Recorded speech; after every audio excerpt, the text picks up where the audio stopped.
How We Won by Charlotte T. Zitlow, Chapter 6, The Better Way, Creating a Platform.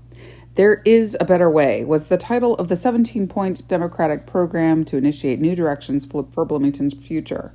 What did this mean? Which were the new directions? The following topics appeared as issues in all of the Democratic and many of the Republican candidates' preliminary statements and were addressed to varying degrees during the course of the campaign. But it was the Democrats who presented a united front on these perspectives in their campaign newsletter. Planning. The Hooker administration had commissioned a planning study by an architectural and landscape design firm in Ann Arbor, Michigan. The report, known as the Johnson, Johnson & Roy JJ&R report, was released in the spring of 1971. It was an attractive set of drawings and thoughts about how Bloomington could be a more beautiful town, elegantly presented on heavy, high-quality paper with numerous multicolored sketches. It was called a master plan, but upon close reading, it was boilerplate. In some places in the text, the name of the town was not even correct, and it was expensive. The Democrats declared that the real, serious planning was needed. Spot zoning was rampant in the core neighborhoods around the university. New housing developments were not required to have sidewalks, curbs, or storm sewers. Apartment building owners were not required to provide green space, drainage, or parking, and the costly packet from JJ&R neither defined the challenges nor offered solutions for them. Planning was a major rallying cry for the Democrats. Traffic. With the escalating growth of the university, outlying developments both east and west of downtown, and the increasing density of core neighborhoods, traffic had increased dramatically. There was no comprehensive plan to improve east-west traffic flow. It was simply getting harder and hard to get across town. Additionally, there was a crying need for east-west access farther south and north. The 3rd Street Kirkwood 3rd Street route meandered through the center of town, but aside from that, Morris Pike, Hillside. Transportation. One way to mitigate the traffic would be to improve public modes of transportation. IU was reviewing the possibility of a campus bus system, but had made no decision. Getting workers to their jobs on the west side, with the growing industrial complex on Curry Pike, was an incentive and a challenge to the city, but conversations by the administration only talked vaguely about a jitney program, a very small-scale approach. Social Services had organized a volunteer driver program throughout the county for low-income people with no cars to get them to doctor's appointments and food shopping and other critical needs. Democrats called for a feasibility study for a citywide bus system, and transportation experts from IU offered to help facilitate that study. Environment. In December 1970, President Nixon signed an executive order creating the Environmental Protection Agency. Awareness of the need to protect our natural resources, air, land, and water was growing, but there was little response from local governments. The Democrats pledged a vigorous approach, from dealing with air and water pollution to taking measures to reduce the use of natural resources, to starting recycling, and to developing an area plan to implement their efforts.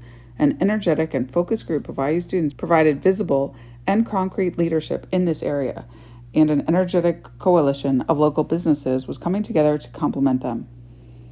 Annexation. Bloomington's city limits were scraggly and erratic.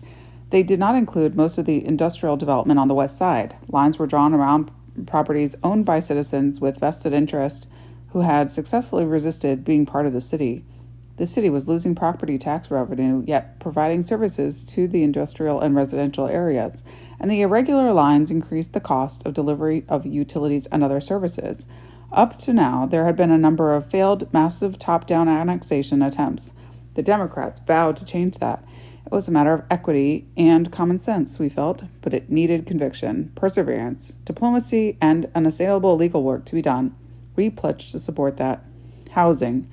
The influx of students, faculty, administrators, and workers and management officials at Indiana University and the burgeoning industrial community had a major impact on the housing market.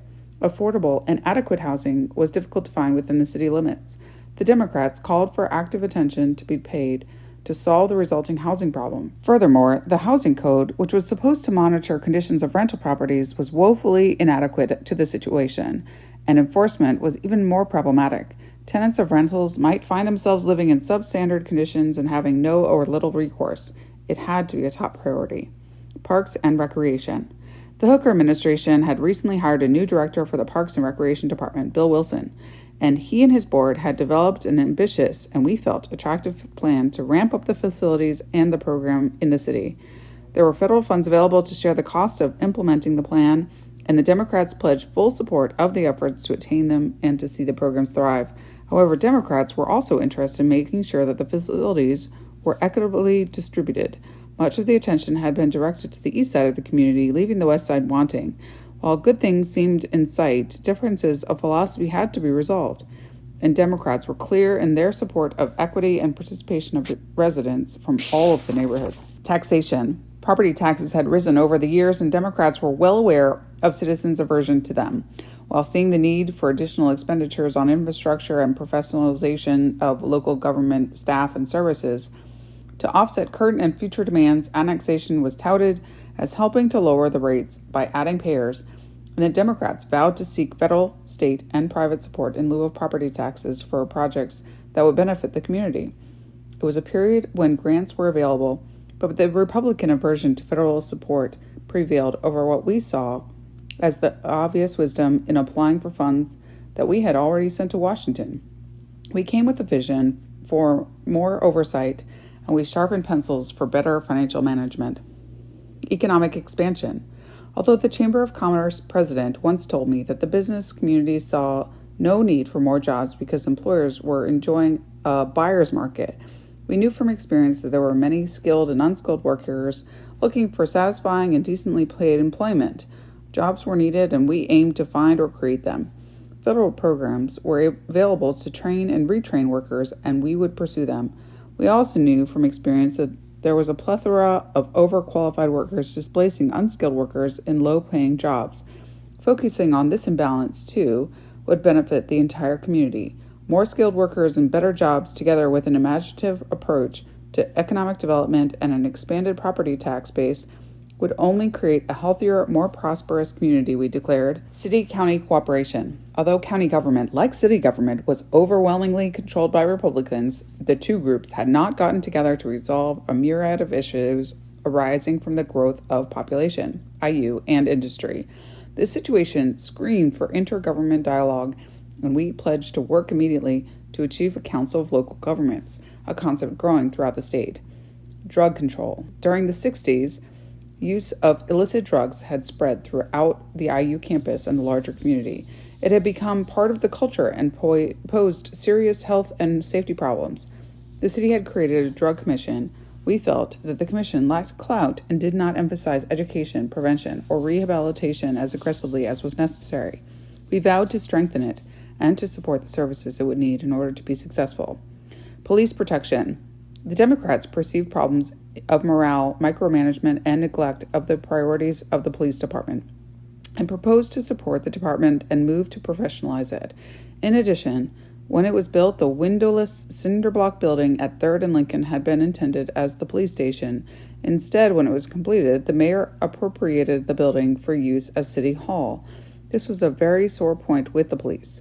The Bloomington Police Department and the City Court were left in the ramshackle limestone former City Hall building at 4th and Walnut, since rehabilitated and known today as John Waldron Art Center, but then as a building in deplorable shape. The move did not earn Mayor Hooker thanks from the BPD.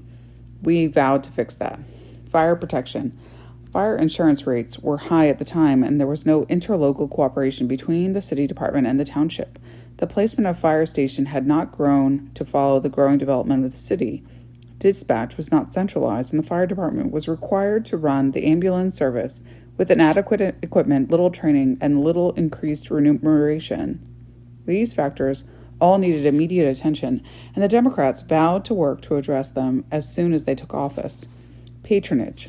Indiana had a long tradition statewide of patronage employment, hiring cronies and families and political workers for local government jobs and demanding financial support from employees for political purposes of the administration. The 2% Club was alive and thriving in the state and local governments. This was a practice that required employees to pay back 2% of their wages to the governing party to be used for political purposes. While this practice was beginning to be challenged at the state level, nepotism was rife in most local governments, enabling the 2% Club to flourish. The times, we felt, demanded professional qualifications of employees to meet the growing needs of an increasingly complex society. Professionalization became a high priority on the list of doing things a better way. Patronage was quite popular, but we felt it should be a thing of the past. Administrative effectiveness. The Democrats intended to review all city administrative structures and programs and, with the help of knowledgeable citizens, help to reorganize them into the more effective and efficient entities. Public involvement in democracy. Every one of the Democratic candidates had this high on their list. Pretty much the sine qua non of their view of public service. Public decisions had to be made in public with the maximum participation of the people who would be affected. One's social, economic, and educational status should never be the issue. The government, as we understood it, belonged to the people, and they would be heard, listened to, and encouraged to participate. Accessibility/transparency. For both the mayor and the city council, we promised open doors and a willingness to listen and respond to citizens on any issues of public consequence. In fact, accessibility and democratic involvement were the main reasons we were running, and the central issue that bound us together. Note, in the ensuing years, the term accessibility has taken a much larger second meaning. The massive campaign for accessibility in infrastructure, education, and employment would develop rapidly in the late 70s. Those were the issues we laid out in our newsletter, and those were the issues discussed throughout the summer and fall. Probably the most significant feature of the 1971 election in our small city in southern Indiana was the serious public discussion that ensued in the media and came to characterize the campaign. We were fortunate at the time to have two daily newspapers, the Herald Telephone and the Courier Tribune. Both were locally owned, both had staffs with energetic, engaged, and relatively well-informed reporters, and both devoted a great deal of ink to the positions of the candidates and the issues they raised. The IU student newspaper, the Indiana Daily Student, played a big role as well, giving much more attention to the city's election than had been provided by the paper in the past. At the same time, we had broadcast media. One local radio station, WTTS, was staffed by experienced reporters. The news coverage was part of their mission. It covered press conferences and aired debates and interviews with the candidates. WFIU, the public radio station owned by RU, was just beginning to cover city matters, launching its interview/call-in program, Rap Line, in January 1971. WTIU, IU's public television station on Channel 30, was just getting off the ground, setting up both feature programs and news bulletins. The independent station, WTTV, Channel 4, had its headquarters in Bloomington on the grounds of Sarkis-Tarzian Estate, and it too presented occasional local news coverage and discussions. The political leanings of the local news business were not a mystery. WTTS, WTTV, and the Courier Tribune were all owned by Sarkis-Tarzian Communications, and the Tarzian family was actively involved behind the scenes in the conservative Republican politics. The Herald Telephone was owned at the time by Dagmar Riley, and her family had consistently supported local Republicans.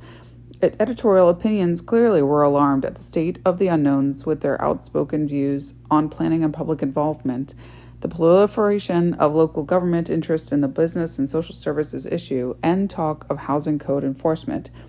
Still, the media covered all the issues.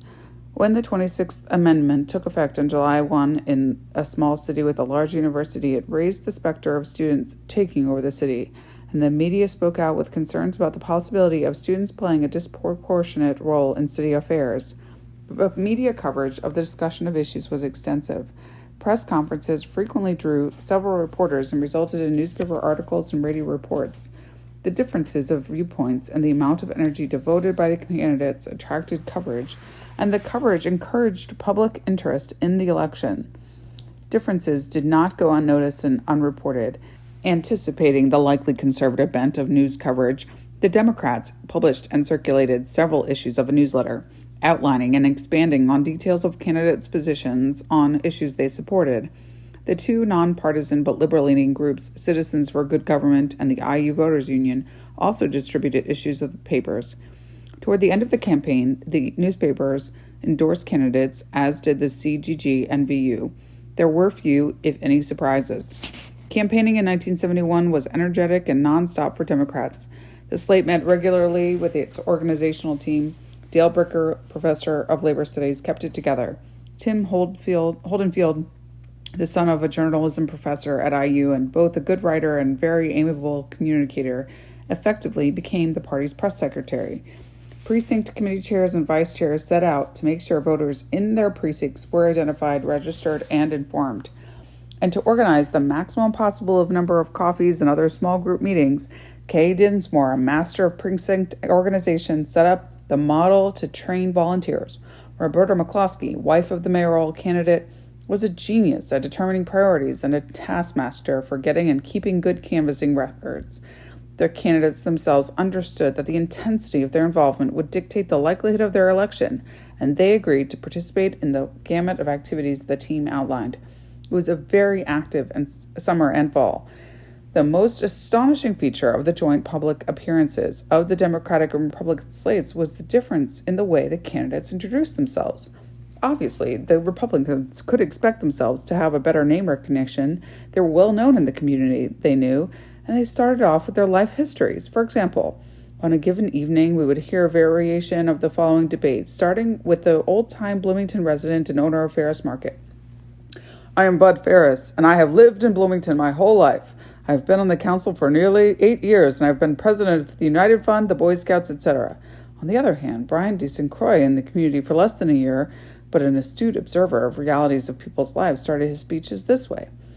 I am Brian de St. Croix, and I am running for city council at large because I am appalled at the lack of coherent planning for housing, infrastructure, and economic development that characterizes this city government. Personal histories versus issue discussion, very different approaches to the electorate. In other words, the Democratic candidates tended to run hard on the issues outlined. The Republicans rested on their laurels, assuming the old boy network would come through as it had been before, and that just being well known by a number of people would seal the deal. For me, the challenge was very clear. I did a lot of research and talked to many people. As I started campaigning, strong Democrats who had been around for a while asked me who I was running against. When I told them who he was, they said again and again, Harry Day, he's a nice man and will be hard to beat. The phrase echoed in my head as I went door to door. What I also heard over and over was the despair over a practice of spot zoning, taking a lot in this core of the city which had a single-family house on it and getting it rezoned without opposition to multifamily residential. This meant that neighborhoods that had been home to single families were rapidly being transformed into student housing with no requirements for green space, parking, or provisions for dealing with storm runoff.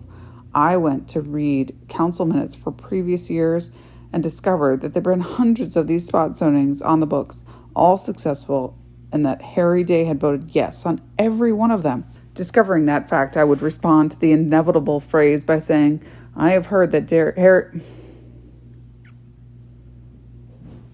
Discovering that fact, I could respond to the inevitable phrase by saying, I have heard that Harry Day is a very nice man and that he discovered Crest toothpaste and that he will be hard to beat.